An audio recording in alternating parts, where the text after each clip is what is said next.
And welcome, everyone. It's great to see you. I am Duncan Hood with the American Schooner Association and the Great Chesapeake Bay Schooner Race. We are currently on a distant site. There's been a massive power outage where I live, and our guest and I may be both experiencing all the smoke from Nova Scotia, which is blown all the way from Nova Scotia to Annapolis. Having said that, anyway, today's guest is Gordon Laco, and Gordon has a remarkable career. He is an historian. He is a film consultant, having consulted, I believe, is that right, Gordon, over 50 films? Is that correct? 64 now. Goodness gracious me. And being a bit of a buff of the particular period that we are about to talk about in history, it's a very interesting time when France, after what we call the French and Indian War, what the Canadians call it 7 Years' War, ended. France's domination of the New England area ended, and Canada went off on its own and did its thing. So we're going to be talking about the survey that was done in 1814. Is that correct, Gordon? 15 to 21. 1815 to 1821, that was conducted of the Upper Great Lakes. And Gordon's going to tell us a little bit about that. And with that, my friend, are you ready to do this? Aye, aye. All right. It's the right thing to say. When you're ready, my friend, share the screen and away we go. Okay, here we go. And I'm sure to fumble this, but here we go. Share screen. You're going to be awesome.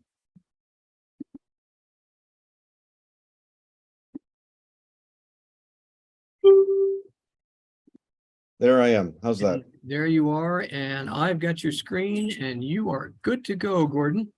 Okay, well, hello, everybody. I'm just remembering the first time I did a remote webinar talk like this. I'd never done one before, about a year before COVID. We were gearing up to start shooting the film Greyhound. And my work permits when I come to the States are always very specific to the project I'm working on. And along came the Jane Austen Society that wanted to bring me to Kansas City to speak about the traditions of the Royal Navy, because of course Jane Austen's sisters or brothers were naval officers. And I didn't want to in any way endanger the terms of my work permit, so I told them I can't come. And they came up with the idea of having me FedEx my PowerPoint pictures to them on a computer chip, and then they connect me by telephone to speak in the auditorium. So they had a guy there hitting the advance key when I said advance, please. And my disembodied voice was booming to 1,100 people of the Jane Austen Society's. More than that corrects me. That's so much better than live from Panera Bread. Well, yeah, I'd never done it before. So I was sitting in my little messy office here, which I'll show you in a minute. And I was flabbergasted because I thought I'd start, as I always do, by making a joke to try to make some kind of attachment to my audience. So I put up a picture of Admiral Lord Cochrane in his later years. He was a contemporary of Nelson's and Jack Aubrey's from the fictional series of Master and Commander. And he lived long enough to be photographed when he was very old and crusty looking and wearing about 40 pounds of medals on his chest. Nice. So I said, I'm glad to be here as a disembodied voice. Here I am, so you know what I look like. And I put that picture up. And I don't know what I expected, but there was silence. And I froze. I thought, oh my God, they don't get the joke.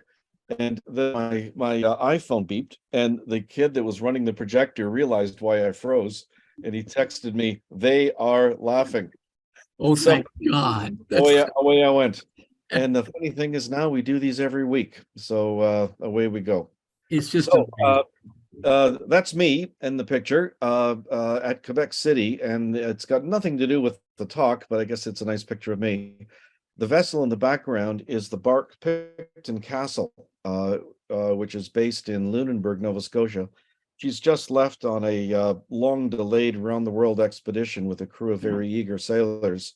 When that photograph was taken, she was arriving in Quebec City after coming over from France to do a reality TV show for the CBC. That's the Canadian Broadcasting System.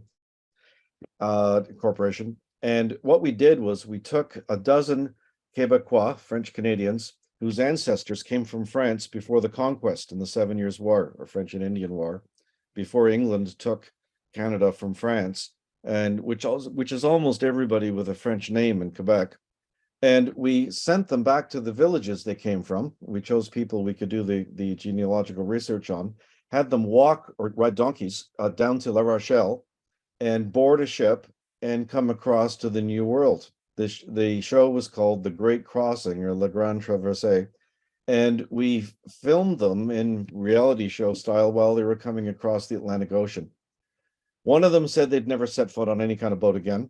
Two of them became devoted tall ship sailors. There were a couple of romances, and it was turned out to be a very moving television show, especially the arrival when they were imagining their very ancestors in the late 1740s coming What was the across. name of that show again, Gordon? La Grande Traversée. I'll give it to you later so you can look it up. You've got to speak French to see it, although I think there is a version with subtitles. So anyway, that's me. And by way of introduction, I'm sitting right now in my little office, which is in an appendage of my old brick house here in Midland, Ontario, on the Upper Great Lakes. And as you'll learn in the next few minutes, that this is an area whose history interests me deeply, and I hope interests you somewhat too. Okay. All right, here we go. Here we go. The main thrust of my business affairs is what we call G.H. Laco and Son. Until a short while ago, it was G.H. Laco and Associates. And to be perfectly honest, my associates were my left and right hands usually. My sons joined me, and in the picture on the right, you can see Rob standing beside me, and we're both looking with horror at the rotten foot of a mast on a schooner that we downrigged last fall. Together, we are North American suppliers for traditional rope, blocks, rigging, and fittings. I won't go through the whole list, but what I tell my friends is that if what you're looking for is heavy and obsolete, that's my thing. The gear we sell is all new. A lot of it is specially made for vessels, especially for historic sites. And that's what we do. We're also the Canadian national importers for Epifaunus yacht coatings. And as Duncan said, we serve as historic consultants and technical advisors to films and documentaries. We've done quite a few of them. Some that I'm extremely proud of, some where I just held my nose and took the money. We're not going to talk about those. Well, you can ask me if you like. I may not answer. I used this photograph that a friend snapped of us sailing one day, and that's my own boat. And since you folks, a lot of you are in the Chesapeake, you know there's still a fleet of Elberg 30s there. I have an Elberg 30. My late uncle Con Costas probably built my mast back in the 60s when he was the spar maker for Whitby Boatworks, who built those boats. But I like that picture because, well, that's me and my family sailing in our boat. That's our paint on the top sides. And on the bowsprit in the foreground, that's our varnish, and those are my blocks and rope. The vessel is a historic replica from the state of Michigan called Friends Goodwill. Isn't that a great name for a warship from the War of 1812? Absolutely. Absolutely. So I came by a circuitous route to do what I'm doing. When I was discussing with my son Rob what his career aspirations might be, he said to me, "You're doing what you've always wanted to do." And I said to him, "Geez, Rob, I never knew it would turn out this way." But I suppose I'm fortunate that it did. I've been in the marine supply business, mostly originally from the retail end, later for wholesale and importing since high school days. I served some years as executive director of one of North America's, well, actually they are North America's second oldest sail training organization, Toronto Brigantine, operators of Pathfinder and Playfair, a couple of steel square riggers. I was very pleased to be invited to be co-founder of Atlantic Challenge Canada back in the 90s. I was captain of HMSB, the government of Ontario's replica schooner gunboat from the War of 1812 era. We're going to talk a lot about her tonight. And for 11 years, I was a naval officer in the Royal Canadian Navy. That's a whole story in itself. After we made Master and Commander, I was on the circuit doing talks promoting the film, and the Navy discovered me. And after a session doing pictures and slides of how we shot the film, the commanding officer of the Toronto Naval Reserve Division stood up and said, "Thank you very much, Gordon. Very interesting talk. My wife's been talking to your wife. I know two things about you now that I didn't know before." He said, "One is I know that you wished you joined the Navy when you were in university when you should have 30 years ago. And the other thing I know is your age. At that point, I just turned 50. He said, you're not quite too old, particularly as you have a particular skill that we're interested in, my traditional seamanship knowledge. If you want to go for a commission, we'll support it." Oh, that's so wonderful. That Yeah, that spring I commented to my wife as my business practices were taking off. I said, "Geez, Caroline, I guess this is success." And then she nodded her head, and I said, "It just seems like a hell of a lot of work." And she said, "This year you should do something you've always wanted to do." And we talked about a sailing expedition down south. We talked about maybe go back to graduate school for a higher degree. That night, I decided to join the Navy, and I was Oh my 50 years goodness. old. I was the oldest person to survive officer's basic for quite some time. That's another story. We'll tell that another time if you Oh, I want to. love it. What a great story, Gordon. So, like everybody in this sphere, I guess we're in. I don't know if I should call it a room. We've all got long roots in loving vessels, and this is a piece of paper off a desk pad that I found among my mother's effects when she passed away, and we were clearing up her stuff. The date is July 1958, and you can see in the top corner there, and I'll try that. Oops, back we go. Sorry guys. Duncan taught me how There to you use it. go. There you go. Right there, you see a sailing ship, 2 rows of gun ports, masts, ratlins. On the back of that piece of paper, my mom wrote, "Drawn by Gordy, aged 2 years, 2 months." So I guess, I don't know about you folks, but in my case, I guess it started early. And I tell people sometimes I thought I was a sailor long before I was one. And that must have made me pretty damn tough to put up with sometimes. Great. So Thank you. let's talk about history a little bit. And friends, what I'm going to do is I'm going to throw some nuggets of ideas down on the table or on the deck and between us. And I think some of them will be startling to you because we're talking about historical events that have a lot to do with the national pride of both your country and mine. But I'm going to talk about them from the viewpoint of north of the border. And I don't mean to offend, but I do mean to startle. And if it provokes a discussion, that's the best possible way to look at history. So if someone were alive in the later 1700s and early 1800s, they were living in a world rather, that had been experiencing what by any definition was a world war that had lasted for 3 generations. It was perpetual, it was continuous. There were some small adjustments in who was fighting who, but basically it was England versus France for 3 generations. The battles in Europe were cataclysms that were not equaled anywhere until the American Civil War and World War I came along.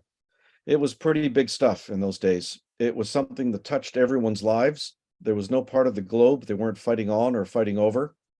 Here in North America, there was fighting too, but it was pretty much a sideshow the whole time compared to what was going on in Europe.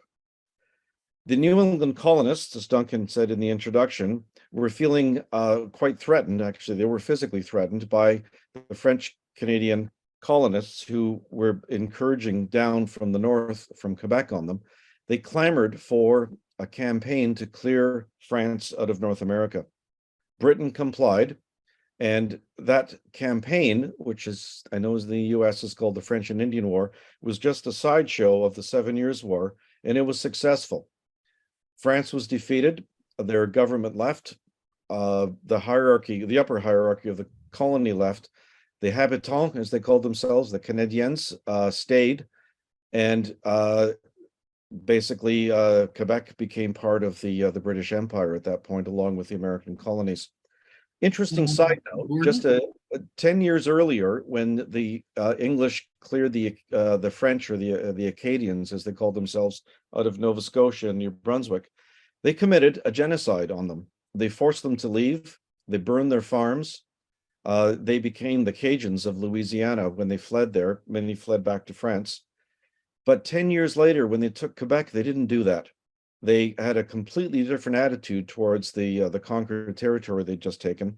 And basically, they told the French, pay your taxes, obey our laws, keep your religion, keep your legal system, and we'll leave you alone. So that is why we still have the French culture in Quebec and Canada. Hey, So, Gordon, I'm going to yes, pause you just a sec, just for a little bit of housekeeping. Folks, as you get going, we've got a chat window open. And as you have questions, just put them in the chat window and we'll loop back to them as we get toward the end. Having said that, thank you, Gordon. Back to yeah, you. good point. And I do enjoy the Q&As at the end the best. So please take notes and leap all over me when we get to the end. So 7 Years' War is over. Brief peace reigns in the world. Britain levied a tax on the colonies to pay for the war in North America that they fought on behalf of the colonists. It was a tax mostly on luxury goods. The colonists didn't like that very much. They began clamoring for direct representation in Parliament in England, and that was the seeds of the American Revolution. The cry was originally our rights as Englishmen, which was to be represented when laws and taxes were being levied on them. It later spun into a war for independence. Now, here in Canada and elsewhere in the world, we don't look at the American Revolution as the American colonists versus the British. Historians have pretty clearly delineated that about 1/3 of the colonists were energetically fighting for independence. About 1/3 were fighting them equally energetically against it. And about 1/3, the remaining third, were hoping the war didn't affect their lives and their families. Britain was supporting the ones that were loyal. So we don't see that as Britain versus America. We see it as Americans fighting Americans who didn't want independence, and Britain supporting the ones who were loyal. In the States, July 4th, as you know better than I, 1776 is celebrated as the Declaration of Independence, a monumental moment in history. However, that independence wasn't achieved for the better part of 10 years of bitter fighting after that. So I sometimes wonder why they've chosen that particular date and not the date when they were finally successful. But it was a long, drawn-out war, and by any definition, as I've said before in other terms, it was a civil war of families basically fighting families and regions fighting regions within the colonies. When the war was lost, there was an exodus of loyalists who didn't want to stay under the new republic. That made Canada an English-speaking country. And that's startling for some people to realize. But before that, the English-speaking population in Canada was less than 10%. After the war, it was nearly half and very quickly superseded the French-speaking contingent in the country. All that is important to this talk. I am going to get to what the title was referring to, because 30 years later, when war was again sweeping the globe, we called out those the Napoleonic Wars or the Great Wars, and as we come close to 1812, war was again developing in North America. Most popular histories today label the causes of the War of 1812 to the British stopping American ships, pulling seamen off them they deemed were deserters and free trade ensnarement and so forth. The facts are that those issues were all resolved before the US declared war. The actual declaration of war reads, to take Canada and complete the work of the revolution. Is that right? That's what it says. And Thomas Jefferson added a proviso in a letter saying he thought it would be a mere matter of marching, and they hoped to take the country, take the land, before Britain could react, because any possible help had to come across the Atlantic. And besides that, Britain was busy fighting battles like in the picture that's up on the screen right now. They were desperately fighting for their own survival, and the US government hoped that they could achieve their aims before Britain could react and send help. That war for us is taught in our history as Canada's war for independence from the US. There were, I won't go into a lot of detail about what happened in it, except as it pertains to the mapping of the Upper Great Lakes, and we are getting to that. There were as that's the what we call the War of 1812, you consider your War of Independence. That's correct. Wow. So there were a number of absolutely remarkable individuals, and I'm going to talk about one of them because he seemed to be everywhere during the war. His name was Lieutenant Robert Livingston. He came to Canada about 1805 as a midshipman in the Royal Navy. For some reason we don't know, he left the Navy in Halifax and traveled inland to Sault Ste. Marie, where he became a small-time fur trader, contracting to the Northwest Fur Company. They were competing with the Hudson's Bay Company. He, in the course of his work, he became fluent in various native languages. And because business wasn't so good, he took a commission in what was called the Indian Department, which was basically made him a part-time officer acting as liaison with the tribes. And there was no war happening yet, but it was something the British were always interested in cultivating, so that if there was trouble, they would have allies. Nobody knows what Livingston looked like. The painting on the left is an officer in the Indian Department. So we know they wore red tunics, gray woolen pants with green facings on the tunic. They often in the field wore non-regulation hats. But I think that's probably how Livingston dressed when he was in town visiting his boss. The picture on the right is probably more what he looked like when he was working. He was an absolutely remarkable Nice. man, and I'm going to follow his travels a little bit here because it highlights why it became imperative to the Royal Navy to chart the Upper Great Lakes. That's an aerial photograph of the lake. People in Livingston's time in 1812, of course, didn't have the benefit of that. But the Great Lakes Basin was the seat of the War of 1812. There were actions at sea and off the New England coasts, but the vast majority of the fighting happened in land crossings there or on the waters of the Great Lakes. And incidentally, just in case anybody's curious, and get my little pen going again here, at this moment, I am sitting right here in the town of Midland on the lower lobe of Georgian Bay. When the news that the war was declared came, Livingston was at his trading facility at St. Joseph's Island here. And a remarkable thing happened. The American government declared war on Britain. They sent the appropriate paperwork to Montreal, which was the capital of British North America and Canada, and to London, but they didn't tell their outposts in the West. So when news got to Montreal that the war was declared, they immediately sent messengers west, hoping to get the news there before the Americans warned their own people that they had declared war on us. Yeah, it's a different sort of world, isn't it?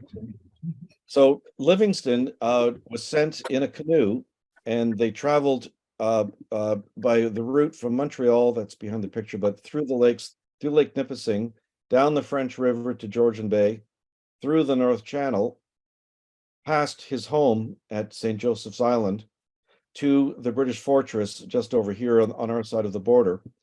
And he told the Royal Newfoundland Regiment, who were garrisoned there, war had been declared, and they realized the Americans didn't know that yet.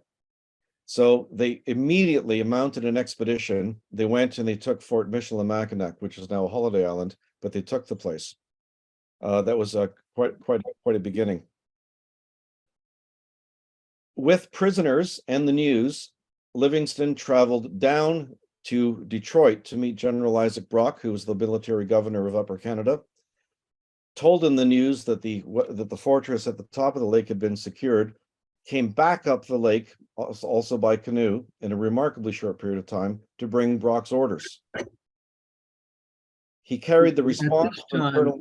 At this time, Detroit was not part of the United States. Michigan was not part of the United States.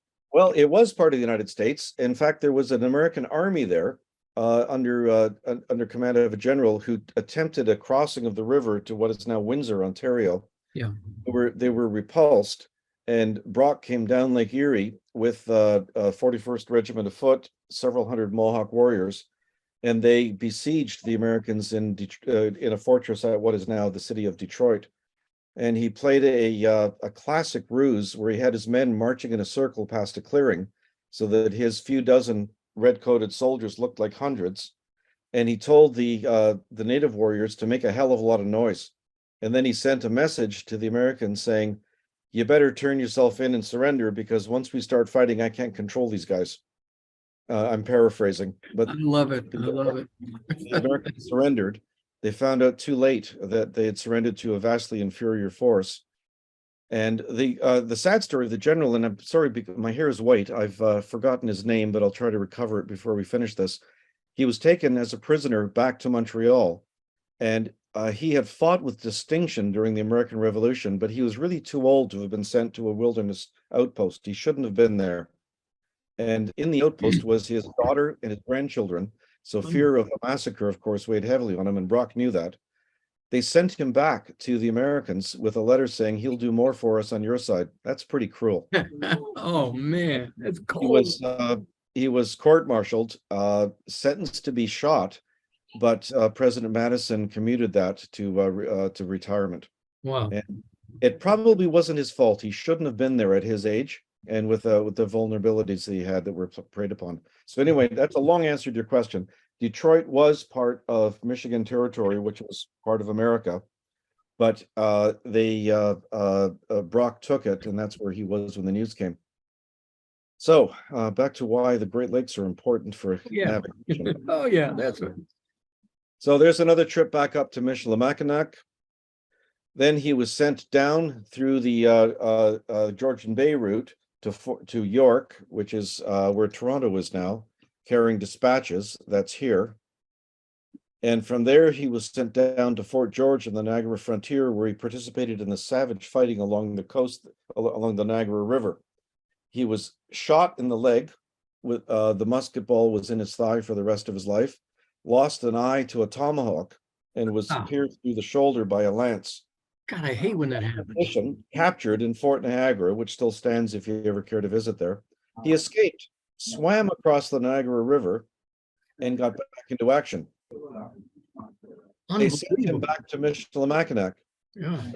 He came back to Fort Willow, which is here, where he participated in the fight in which HMS Nancy, the last British warship on the Upper Lakes, was burned or destroyed. We say we burned her. The Americans say they destroyed her with howitzer fire. I think it was probably both. But he was there, and then he traveled by canoe back up to Fort Michilimackinac after evading the blockade, where he told the Royal Newfoundland Regiment, Colonel MacDougall, that on the way by, he passed 2 American warships. And by the way, if you let him have 100 men and several boats, he'd go back and take them. He did. I love this guy. So they sent him back to Montreal with the news of that success, that the Upper Lakes were secure again. And that's this route here to Montreal. And by that time, it's winter. He met General Proctor, who wrote a message back to the fort. They immediately sent him back. So he made that trip in 2 weeks by snowshoe, going back from Montreal to Michilimackinac again. In his own words, he described at one point, he didn't stop walking and running for 3 days because he knew he'd freeze to death if he stopped. But he made it alive. He stood at Colonel MacDougall's desk at Michilimackinac here, watched MacDougall read the message, write a response, left that afternoon back to Montreal. Good God. And delivered the message. By the end of the war, he was a broken man in 1815. His wounds had never properly healed. He'd received a brevet that was important because a captain's pension would let him retire. He was probably in his mid-30s by then, but in very bad condition. And he wrote a letter in which he described all his journeys and everything he did. He traveled 10,000 miles by canoe and snowshoe and foot during the course of the war, fought in every major land and sea battle of the Great Lakes Theater. And at the end was with the Royal Newfoundland Regiment south of what is now Chicago, about to lay siege to what is now St. Louis, Missouri, hoping to meet the British army that was going to come up from New Orleans, which of course had been defeated. They didn't know that.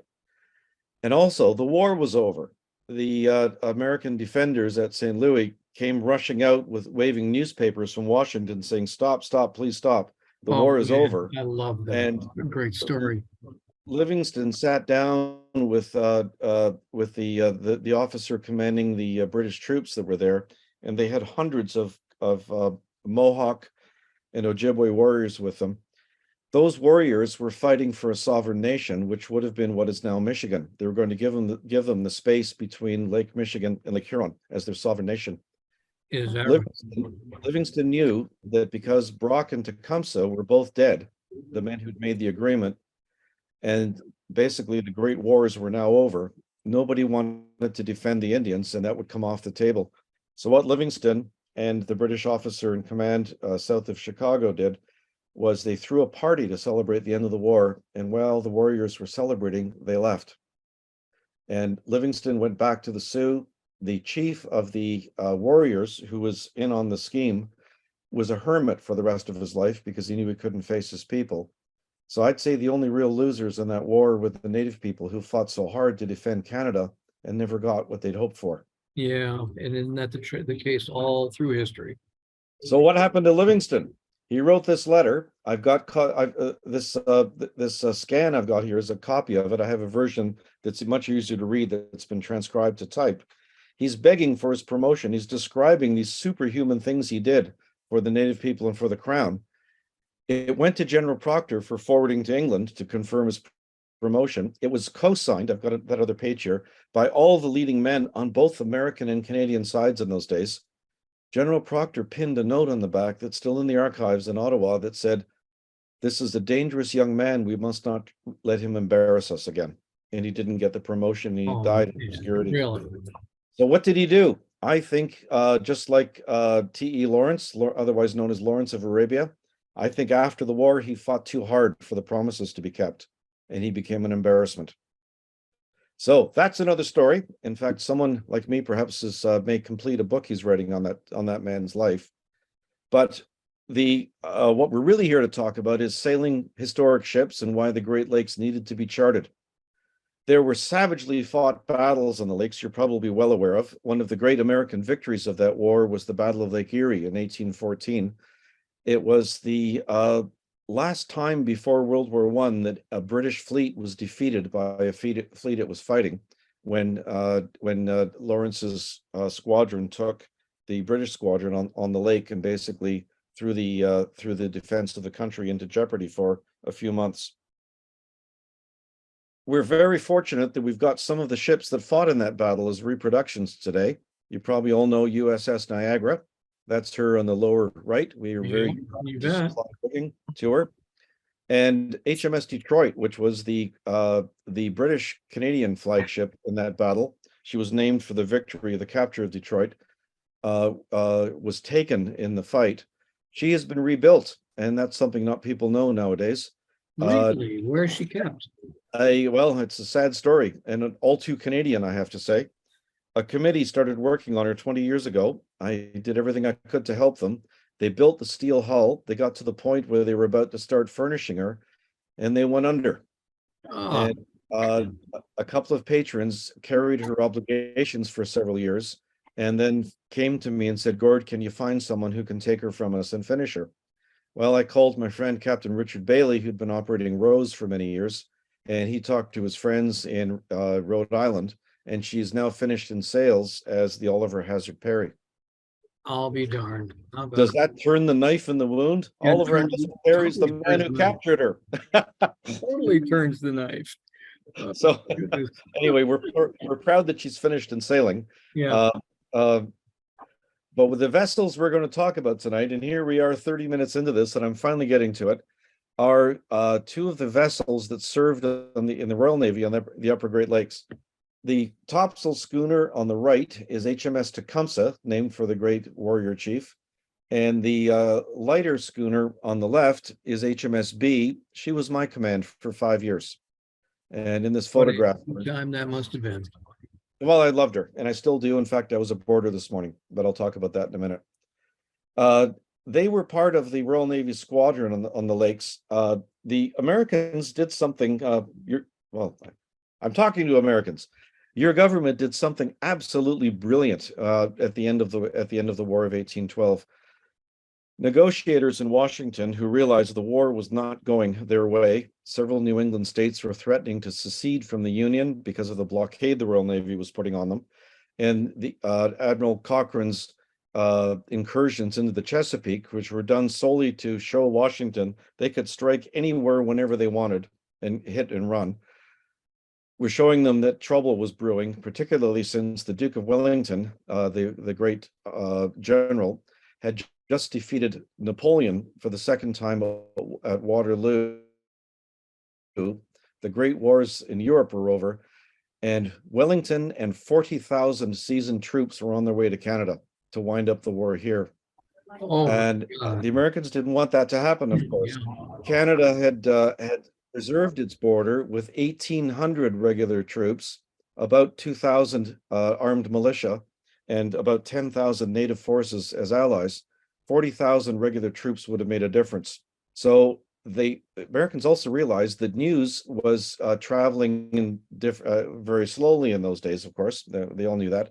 They offered to discuss peace and named Ghent in Belgium as the place where the treaty would be discussed to end the war. So the news the American negotiators were getting was coming straight from Washington to Ghent. The British news was coming from Montreal to London to Ghent, and they were getting the news about 2 weeks late. Yeah, you would think so. Yeah, yeah, yeah. So the British negotiators didn't know that the tide was turning in North America. They were delighted to put the border back where it was. Nobody wanted to talk about a nation for the Indians, and the peace was made basically winding things up in pretty much the state they were in 1812. And an interesting thing there is, if the war had not happened, Canada and the US probably would have gradually and naturally become one nation by about 1825 or 1830. Now If the that is American interesting. You bet. Yeah. if the American Revolution hadn't happened, Canada and Britain probably would have naturally drifted towards a single entity by about 1800. And as Britain was in the mood for granting independence to colonies or self-government in the middle 1800s, that probably would have happened as a natural course of action then. But what we've got from all that are these schooners, and that's really what I'm here to talk about now, and we'll talk about the charting too. So Tecumseh is a 175-ton schooner. She's one of those two vessels that were sketched back in 1815. They were launched just as the war ended, so they never fought. They were named for Tecumseh, the Indian chief. Nobody knows what he really looked like, although that painting was done with the advice of someone who had met him while he was alive. He's a guy that is one of those figures in histories, like Livingston, that the reality of what he achieved completely outdistanced anything fiction could imagine. Tecumseh was a farmer living in what is now Ohio, and he had a brother who was a drunk. The drunk brother I'm paraphrasing like crazy here, by the way. All I hope to do is spark interest in people to crack pages and read books. The drunken brother went into a coma and they thought he'd died. And this is all going to sound quite biblical, but it was recorded by the British Army's Indian Department officer who witnessed the events. He came to after they thought he'd died, and they said, "Well, welcome back, mate. Where have you been?" Haha. He said, "Well, I've been to see God. And God told me that I need to motivate my brother Tecumseh to stop being a simple farmer and become a warrior chief and unite all the tribes of North America because there's a war coming." That And he story. Oh my goodness gracious. convinced Tecumseh to leave his family and his farm.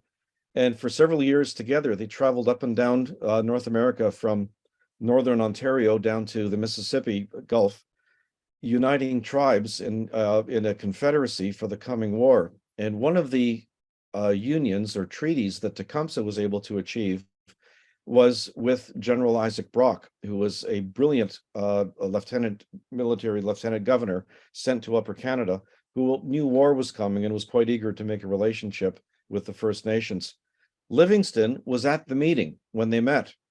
Tecumseh could speak English fluently.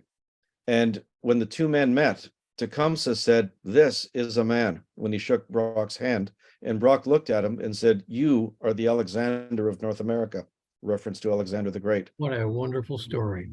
Those two men made the agreement to create a sovereign Indian nation if the war came. unfortunately, both died. Brock died in the first significant battle of the war at Queenston Heights, leading a charge. He was impetuous. I actually have a copy of a letter he wrote to his brother here, where he's saying to his brother, I hope I do no rash thing. Well, damn it, he did. He shouldn't have led that charge himself. He should have sent someone, because without the general, they had no leadership. But anyway, Yeah, you bet.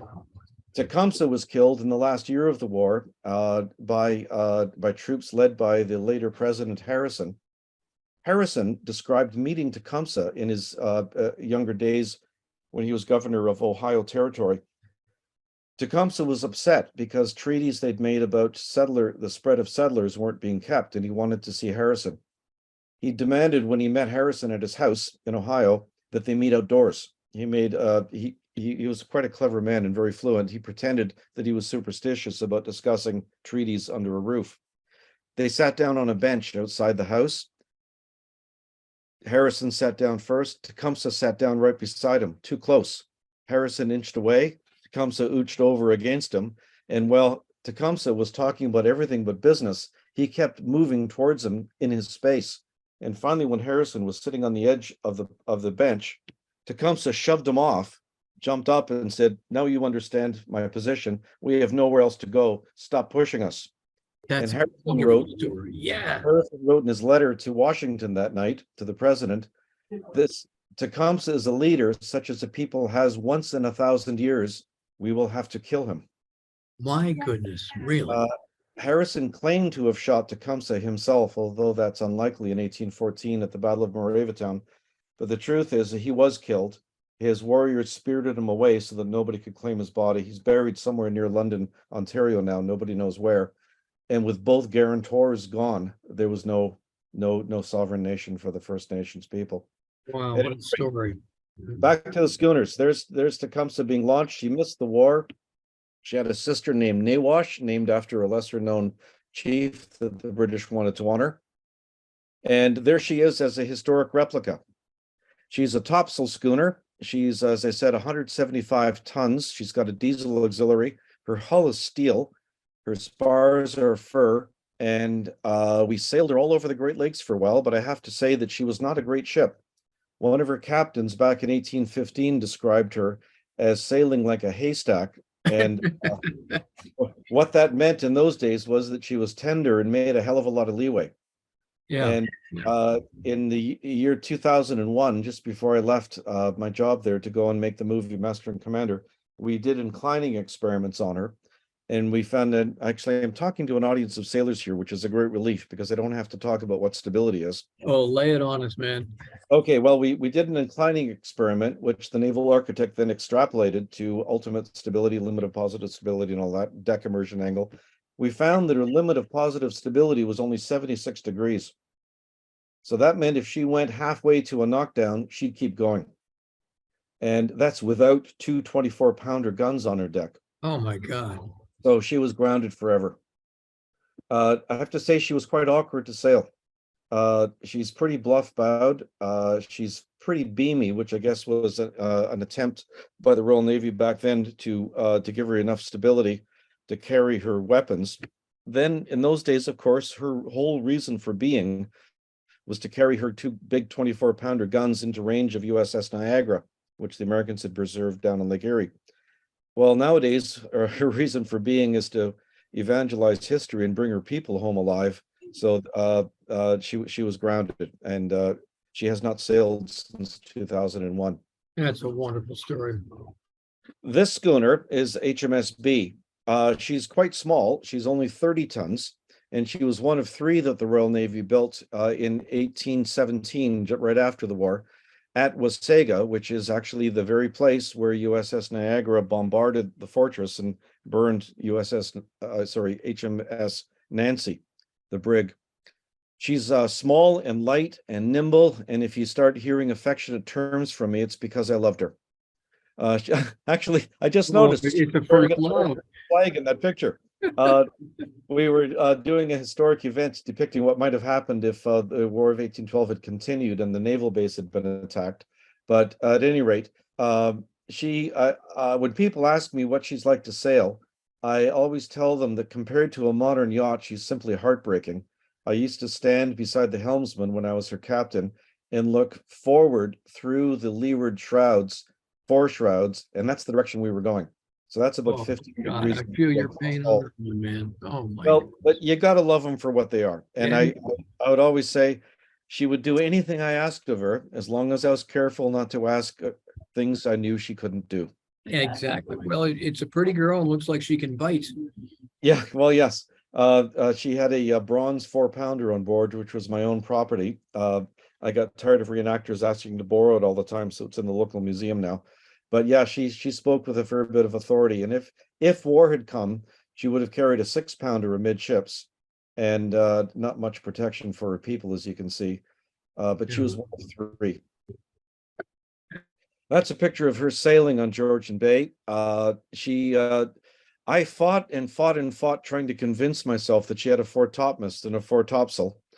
There was one watercolor painting of either her or one of her two sisters entering a river with the foretopsail set. And by God, I think they would have given her one, but in the interests of conservative safety, she never got it. So we sailed her as a bald-headed schooner. It looks like her sail area is a long way aft, but I'll retreat one shot. Yeah. You can see how much drag she had in her keel. Her center of lateral resistance aft was way aft, and she actually sailed quite well with the sail plan she's got. And actually, in this picture, that's kind of interesting. What I've done here is I've brailed up her foresail to clear the decks for the 4-pounder to fire amidships. You can drop that sail again immediately, and away we'd go. She was pretty nimble that way. There was some sort of lacing, that braille. Yeah, she had brails. You can see them in this picture, and I'll get that nifty pen going again, Duncan, that you showed me. Yeah, And there it is. I'll make it red. These are the braille lines, I see. and they gather the sail up to the foremast. And you can just yank that sail away and it vanishes. In heavy weather, we'd sail her with just the foresail set and maybe just the forestaysail. And with that small rig, she was pretty resilient. We had a terrible passage up Lake Huron with her once, and that little schooner never stuck her nose under a wave. She's really apple cheeked, which I guess is gave her tons of buoyancy up forward. And being a historic vessel, maybe some of your schooners are this way, with all that gear hanging off the ends fore and aft. She made a pretty rotten motorboat because she in a head sea she'd make 1, 2, 3 and just stop. Oh, And we'd my have to get her going again. So which was nobody's a going problem. water skiing. Yeah, there was which is a problem if you've got to get to say Alpena on Lake Huron in time to collect a port visit fee. That's the war she fought in her time. So we changed her over the years that she sailed. She was the replica was launched in 1984. And she originally had ballast in the form of pigs of lead laid between her timbers and her floors. During my time as her captain, we recast her ballast as a shoe and bolted on outside her. What a difference that made. Not only did it give her another foot of lateral surface fore and aft, it increased her riding moment tremendously. And when we did the stability experiments on her in the same sessions as we did Port Tecumseh, we found that while Tecumseh's limit of positive stability was 76 degrees, HMS B's was 112. That's better That's than most modern amazing. yachts. Oh, Yeah, she's stiff and loyal, and I loved her. And I used to stand. Actually, that's probably me right there. I used to stand on her quarterdeck and have impure thoughts of where I'd take her and what I'd do with her if she was mine. But she belonged to the government of Ontario. I One love thing, one thing I certainly would have done is I would have given her the centerboard that the original had. Why didn't this one have a centerboard? Well, there was no evidence of a centerboard in any documents except the last survey that was done of her by the Royal Navy in 1831 when she was an old girl and she was being put up for auction to be sold out of the service. It transpired that she was so rotten that nobody bid on her, so she's still in the bottom of our harbor. But And Gordon, was the B one of the boats that did the survey? yes, I'm getting to that. Thanks for reminding me. You're welcome. I'm pushing you along. Move along. The survey described her centerboard and centerboard trunk much rotted. Well, wouldn't that tell you and I that she had one? that did not convince the academic historians, so she didn't get it. So moving forward here to get to the surveying part. On the left, that's how I dressed when the public couldn't see us. And on the right, that's the fearsome Captain Laco. That's how I dressed when we were visible to the public. Interesting thing about my uniform there on the right, that's a captain with less than 3 years seniority, only one epaulet. The fearsome Captain Laco. Yes. My wife is a very skilled dressmaker, and people weren't spending $4,000 on ball gowns when I took her to the wilds of Midland here. So she became a very expert maker of historic clothing, and she made that uniform for me and many others. And in that picture, it's hot summertime. You can see a seaman behind me dressed quite lightly. I am wearing probably 7 layers of wool with horsehair stiffening and a flax shirt under it all. And I was comfortable. Awful. Uniforms were well designed as protection. In the summer, if I left it open like that, I would have I could feel my back cool from sweat evaporating. There's wads of wool in my armpits, which is because of the way it's cut that wicks moisture away from my body. In the winter, if I closed the coat, it was warm in January. We don't have clothing like that nowadays. Unbelievable. So here we come to the charting, and we're getting to the end almost here. After the U.S. Navy destroyed the base at the mouth of the Nottawasaga River, which is where Bee and her sisters were built, and they burned the Nancy, the Royal Navy knew they couldn't go back there, so they moved to a place with a horrible long name called Penetanguishene, which is just about 10 kilometers from where I'm sitting right now. That historic site has been rebuilt largely thanks to this watercolor painting done by one of the officers' wives. And the most important thing that base did, besides being a Cold War missile silo of its day, ready for 54 years for a renewed war that never came, it was the base from which the Royal Navy charted the Upper Great Lakes. This vessel in the foreground here is the ex-USS Scorpion, renamed Surprise. I actually named my own boat that. And this is one of Lieutenant Henry Bayfield's 38-foot pulling boats in which he charted the whole Upper Great Lakes. And this, by the way, is HMSB hauled ashore on the ways. Charts and maps from a military point of view were largely like this in the interior of North America.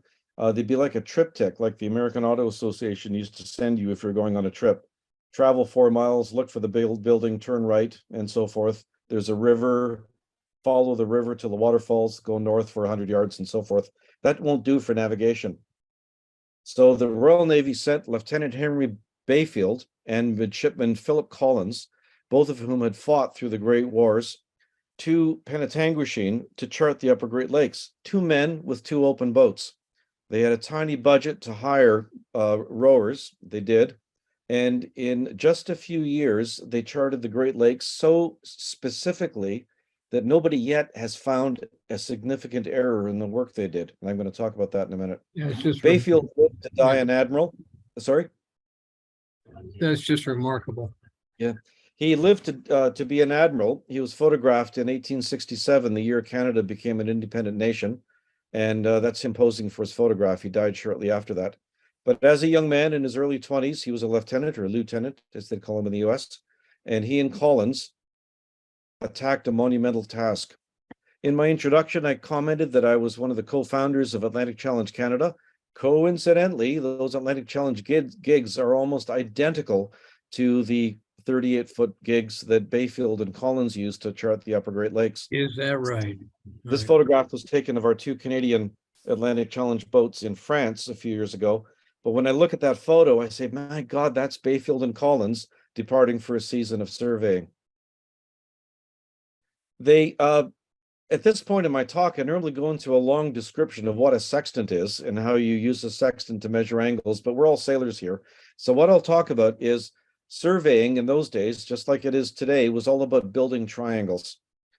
Bayfield would start at a point with his chain, like a surveyor's chain, and create a right angle triangle that he had all 3 corners of within reach. And from that, he would build triangles on triangles on triangles, solving by Pythagoras theorem that we all learned in grade 11 in high school, to figure out how far various salient points are from others. This is actually an American chart of the coast of Maine. but you can see there's a mountain they could see, and they used that for charting about 30 miles of coast, because as long as they could see that peak and they knew from building a triangle earlier where that peak was, they could just keep building triangles and carry on around the course, around the coast. HMSB was the only healthy one of her three sisters in the years after the war. And they were built of softwood, intended not to last. So this is exactly how she would have looked when she was traveling up and down the coast, meeting Bayfield at various points and bringing him supplies. There were no cell phones and radios, of course, in those days. So what they had to do was imagine where he might be and then go and look for him. They call our coast here the 30,000 islands. There are more. And there were long stretches sometimes when B couldn't find him. And there we have places now where there are very nice, beautiful summer cottages on places called Starvation Bay, which is just north of us. That's the place where for 3 weeks they couldn't find Bayfield, and he was reduced to eating seagulls, which he wrote in his diary he didn't like much. Oh my God. And by the way, just because we're all sailors here, I've got my pen going. That figure there in the white shirt with the buff belt is me. I remember I was standing with my right hand on the shrouds, and I was just about to duck to look under the skirt of the foresail, and I was shouting to my mate, and that's him there supervising a sheet being adjusted. Who the hell is that jerk dodging around in the motorboat under my lee? Well, it turned out it was my friend Roland, who took what became my favorite photograph of HMSB sailing. And yes, we're in a room full of sailors here, so I know that topping lift should have been eased, but we just tacked and we hadn't eased it yet. We're not going there. It's going to be okay. Okay. So that's me back in the early 1990s, sailing in northern Georgian Bay on a trip. We found a survey marker carved out of a block of white pine, and on it was QC 1820. My God, 1820! Is it possible that could be one of Bayfield's survey marks? I was very excited, so I squatted beside it to take a picture. No, it turned out it was from the 1885 survey done by Captain Bolton, who was sent in 1885 to check Bayfield's work. He found no errors. He didn't change anything. And in fact, the charts that you use today, if you come up into the northern Canadian waters in the upper Great Lakes, they still sometimes bear Bayfield's name. And there have been no substantial changes other than details added by aerial photography. He was a Superman. This is a copy of the chart of the region where I live on southern Georgian Bay, from the first chart published of the area by the Royal Navy in 1821. The naval base is here. Right at this moment, I'm sitting in a house that's right here in Midland, the next town over, that wasn't there yet then. But what I want to draw your attention to is something that I think makes my hair stand on end. And as sailors, I think it will maybe do the same for you. Look at these two lines of soundings here, that one and this one. Those lines of soundings go north from opposite ends of Hope Island, and they go to the Western Islands, which are here. In this part of North America, our predominant winds are northwesterlies, and if Bayfield was in his two boats making soundings by hand as he was going, notice those lines of soundings are curved. I exaggerated that, sorry. They're both curved. Bayfield knew from taking bearings back on where he'd come from and looking ahead of where he was going that the boats were making leeway, and he had to keep heading up as he was running the line. He included the leeway error in his charting. Yeah, it's just remarkable. That was the depth of the integrity that he had. And by the way, those depths are all still good, and the positions of the islands are all still good. And the only thing that's changed is places like this. Well, look at the detail there. Those dots look like smudges. They're in the right places. And he did that in just a few years, and he got hell from the Admiralty for taking so long. They didn't understand.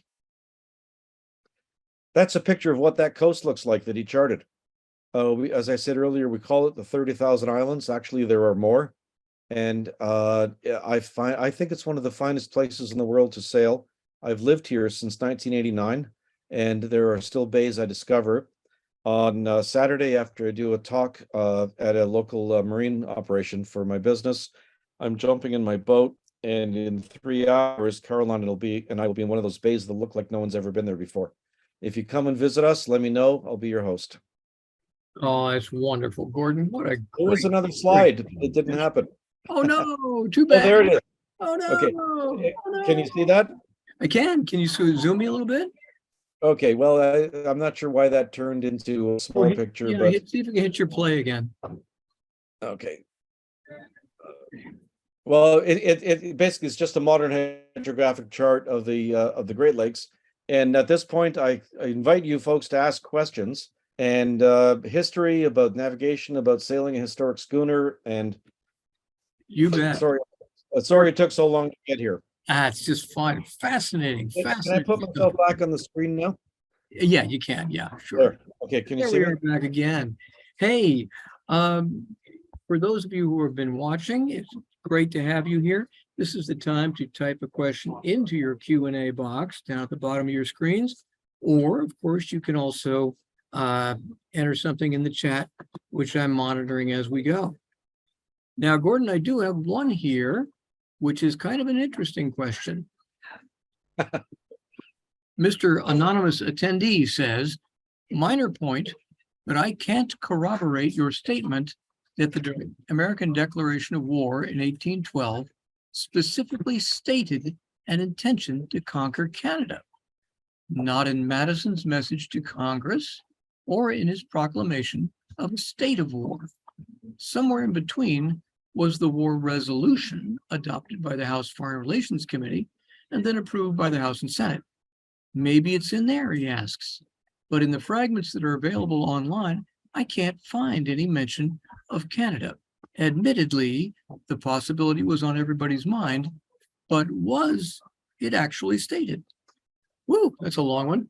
Yes, it was. And if you like, I'll find it because I shouldn't make such statements unless I can footnote them. I'll stand up to that. I'll write to you later. Very nice. We're certainly going to look forward to that. Now, I did want to ask you a little bit about B, and we saw some wonderful pictures of her as a supply ship. And when you sent the students out in those two, they weren't shallops, or were they? The Atlantic Challenge boats, they were gigs. The gigs, yes. When they sent the students out in the gigs, did they recreate part of the survey path? We did. We stayed in local waters, but we did. We showed them how to use a sextant held horizontally to measure islands and take soundings and build the triangles. We did. Well, here recently, 2 or 3 years ago, we sent a shallop out to recreate John Smith's trip up and down the Chesapeake, which between you and me and us girls, I have absolutely no interest in doing because it looked awful, but they really had a wonderful time. Now, Will Gates, who was captain of Maryland Dove, has written in, did you ever do business with Dunes Twine in Kitchener, Ontario? And are they still in business? Yes, I did, and they're hard to reach now. They've been swallowed by another company, but we do sell a lot of twines, and people often say, "Call these guys; they've got what I want." Yeah. So I can check into that. And by the way, when I was in university, I had a picture of the first Dove of Maryland on the wall in my room. It was a shot of her close reaching. I thought that was a wonderful picture, and I didn't have naked women. I had that on my wall. That's great. Well, I'm still twisting Will Gates' arm to give us a presentation about Dove. So we're looking forward to that. Will, I know you're hearing me. And Will, I think we've met probably at the main Boat Builder show. Is that possible? Or Mystic? Yep. I used to go every year. And Will Gates types in, close reaching is the best she will do. Yeah, of course. Oh, must be a schooner. Oh, actually, I'll throw something in there. We'd have yachties come aboard HMSB on our evening sails. Yeah. And I did for years. And they'd assume because we sailed an old-fashioned rig, we didn't know how to sail really. So they'd say, "Hey, can I show you how to make her sail better?" Sure. Yeah. So you they show me how to make them better, but it's an historic vessel, isn't it? Yeah, they crank the sheets in, and sure enough, yeah, we could stick her nose up higher into the wind, and then it'd say, "Well, yes, that's quite remarkable. Look at the wake." Yeah, look how fast we're not moving. And 12 degrees of leeway now is 25, and we're stopped. Yeah. Oh, well, I'm going to ask you one more quick question as we go. How on earth did you end up as a marine consultant for the movies? Well, that's an interesting story too. I was working in the marketing department of the historic site, now called Discovery Harbor. Then it was called, in the early 90s, it was called the Historic Naval and Military Establishments, 1815 to 1856. Oh my Somebody goodness, trips right off your tongue. they changed the name to Discovery Harbor. Our budgets were being cut dramatically, and I discovered there were these strange tribes of people that if you fed them and bought them gunpowder, they'd come and stage battles at your site. And that led to hosting reenactors, and I became one myself. And that led to getting calls occasionally at the site from people wanting to film. And I found I had a knack for being a peacemaker between museum people and movie people. Whoa, that's a talent. Well, for a museum, a good day is a day in which no grass gets bent and no paint gets touched and no That's door right. gets moved. And That's uh, exactly right. movie people show up and they say, okay, well, yeah, I know we contracted to use this building between these hours, but that one looks great. And next thing you know, one of the flunkies has knocked a nail through a 200-year-old door and so on. I was able to keep peace. And That's an important thing. I reached a point by about 1995 where I was doing documentaries as a sideline steadily. And then one day I was sitting at my desk where I was national sales manager for Transat Marine, which is a company that imported mostly British racing yacht fittings. Yeah, Uh, but because of my captaincy of HMSB, the owner allowed me to bring in traditional gear, which was what I loved. I got a call from the captain of HMS Rose, which I didn't know yet was destined to be in Master and Commander, correct. asking to buy a lot of rigging. And Well, I thought to myself, who's doing a Patrick O'Brien film? And it took me months, but I found out who. They bought the rigging from me to rebuild Rose and build sets for the French frigate and our frigate. I was And going to ask you because she looked pretty beaten up in a couple of those scenes. and they took me to help train the Royal Marines and help train the actors look like officers in the Royal Navy.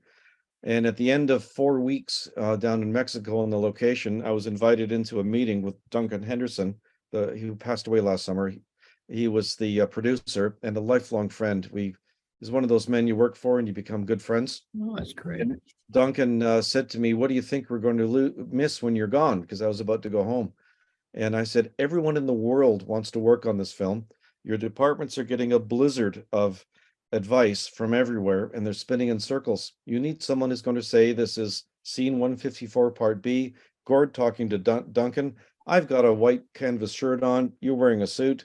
There's this in the room and that in the room, and we've got this kind of watch on. Give the Absolutely. director a few options and stop talking about it once he makes a decision. Move on to the next scene. And he said, would you stay and do it? So they made me the lead technical advisor and my Right. world changed. That is it. That's a wonderful story. I just love it. Hey, my friend Jochen Hoffman is writing in here. He says, great charting work reminds me of the work of Captain Cook as a young man off the Canadian coast. Well, that's something I pound the table, Duncan, and spill people's beer over. He was in Australia for a few weeks and they own him. He was in Canada for almost 18 years. He learned And- his trade here. Well, we don't even know that. But we don't even know that. Yeah, we know don't that. know that. It's he was a hell of a man. Oh, that's a wonderful thing. Well, Gordon, we've reached the end of our time. Anyone has any further questions, this is the time to throw them in. And I have to say, this has been just wonderful. And I just am in awe of what you've done so far. Thank you for taking the time with us, my friend. And I wish you all the best, and we will loop back on you as time goes by. Ladies and gentlemen, thank you very much. Sure, for and if anybody's joining us. got specific Yeah. Okay. It's all good. I want to thank you all for joining us, and Gordon and the rest of you. This talk will be available on our websites, and I should have it up in 24 hours at the Great Chesapeake Bay Schooner Race. That's gcbsr.org, or the American Schooner site, which is amschooner.net. And I'd have a wonderful closeout for you, but tonight we're broadcasting from Panera Bread, and there's no power at my house. So there you go. Gordon, you're a great sport. Thank you, my friend. We'll stay in touch. So long, everybody. Good night, everyone. Take care.